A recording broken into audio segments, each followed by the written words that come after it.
une autre façon d'apprendre les tables de multiplication pour les enfants. Coucou! Je m'adresse tout particulièrement aux parents.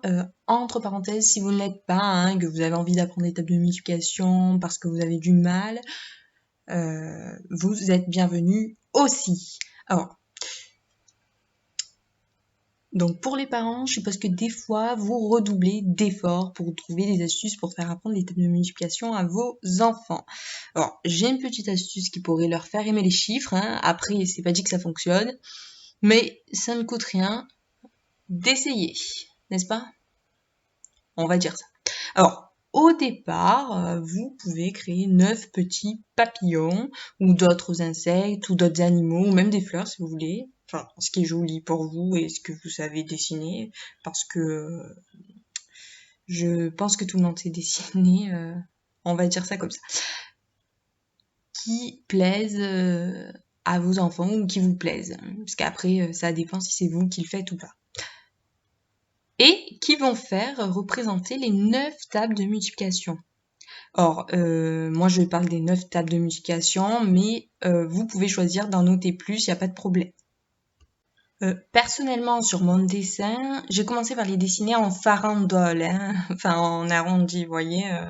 Enfin, moi j'appelle ça farandole, je sais même pas si le mot est bien employé, mais c'est peut-être légèrement plus compliqué, hein, parce que il faut que les ailes correspondent, etc. Donc c'est bien aussi de dessiner des papillons qui se suivent, etc. Après, vous faites comme vous voulez. Hein. Puis vous pouvez varier. Chaque papillon d'une couleur différente, avec des ailes assez grandes pour contenir les tables, pour représenter une table différente par exemple. À l'intérieur des ailes de mes papillons, j'ai pas noté 1 x 1 au départ, par exemple. Mais je pense que ce serait bien d'envisager de faire 2 papillons qui contiennent la même table, ou dans un c'est noté directement, et dans l'autre non. Après, c'est comme vous préférez quoi. Hein. Comme je me répète, je m'excuse. Hein. Si vous souhaitez faire des papillons à la suite, ce qui est tout de même moins compliqué, je pense, mais cela reste de toute manière assez long, surtout si vous appliquez. Après, ça dépend si vous avez du temps ou pas. Après, vous faites comme vous le souhaitez. Alors, soit vous vous munissez d'une feuille de papier, hein, déjà utilisée de préférence, celle que vous avez dans vos vieux placards. Oui, écho à fond, hein, bien sûr. Je rigole, vous faites comme vous voulez. Et de vos plus jolis stylos ou feutres ou le matériel que vous utilisez pour dessiner. Soit si vous n'avez pas le temps et que vous trouvez mes papillons pas trop moches, quoi c'est possible hein, je vous autorise à capturer l'écran si vous savez faire ça bien sûr et à prendre les miens. Alors, pour ceux et celles qui choisissent la première option, vous prenez votre feuille A4 ou plusieurs feuilles d'ailleurs, car vos papillons peuvent être plus grands que ceux initialement prévus. Hein. Et oui, il faut tout envisager là. Et vous découpez au crayon 9 parties par exemple de votre feuille. Or, cela peut être moins, cela peut être plus, ça dépend les papillons que vous faites, l'écriture que vous avez, les chiffres que vous notez, etc. Celles-ci serviront pour vos 2 papillons de la même table, ou tout simplement vous dessinez 18 papillons sans forcément découper là où les feuilles. Bon, après, c'est sûr qu'il faut avoir un peu de temps tout de même. Hein. Et pour les 9 tables de multiplication, après, je dis 9 tables de multiplication, pardon, mais si ça fonctionne, vous pouvez prévoir d'autres papillons pour d'autres tables. Si vous aussi, vous êtes pris au jeu et que vous avez découvert un de vos talents cachés, vous pouvez continuer à trouver d'autres petites astuces comme celle-ci.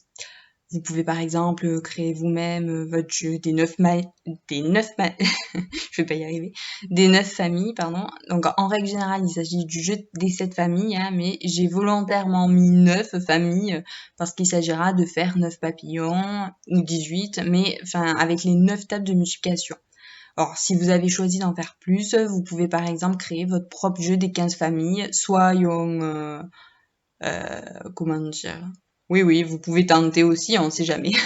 non, mais après, ça dépend. Hein. Il faut pas non plus que ce soit une contrainte, il faut vraiment que ce soit un amusement, quoi. Alors, vous pouvez également, par exemple, jouer à attrape le papillon une fois que tu connais tes tables de multiplication. Quoi, ça peut être un jeu amusant. Hein. Bon, après, il faut pas effrayer non plus les enfants, mais ouais.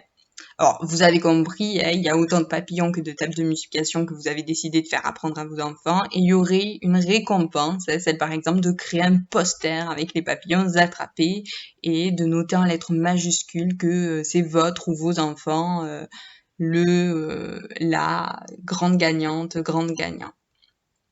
Et de plus, ce qui est super, c'est que vous pouvez reprendre ces astuces pour toutes les matières, tous les domaines, etc.